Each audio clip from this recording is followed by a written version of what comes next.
हमनी के समाज में दहेज एक ऐसन अभिशाप बन गईल बा जौन की खत्म होखे के नाम नइखे लेत। आई रउरा लोगिन के ई दहेज के चलते जौन पीड़ा बा बाप के अंदर, उ ई गीत के माध्यम से रउरा लोगिन के सुनावतानी।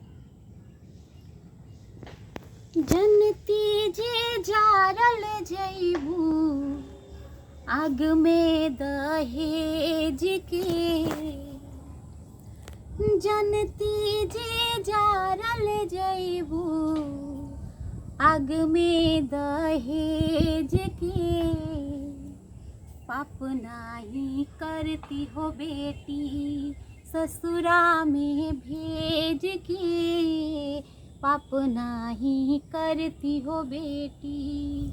जनती जे जारल जइबू आग में दहेज के, जनती जे जारल जइबू आग में दहेज के, पाप नाही करती हो बेटी ससुरा में भेज के, पाप नाही करती हो बेटी।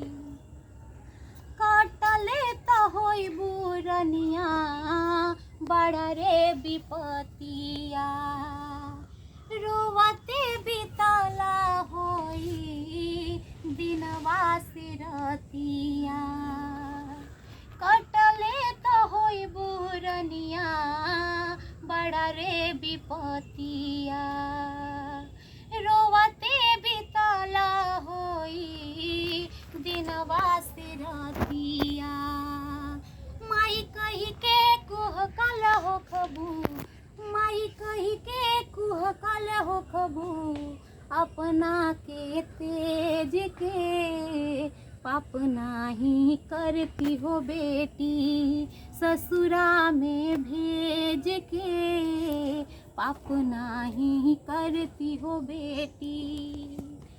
का कहीं बाबूनी हो तोहरा नसीब के, बेटी हो के काहे अइलू घरवा गरीब के। का कहीं बाबूनी हो तोहरा नसीब के, बेटी हो के काहे अइलू घरवा गरीब के। जियते मुआ दिहनी, जियते मुआ दिहनी अपना करेज के, पाप नाही करती हो बेटी ससुरा में भेज के, पाप नाही करती हो बेटी। जनती की जारल जइबू, जनती की जारल जइबू आग में दहेज के, पाप नाही करती हो बेटी ससुरा में भेज के,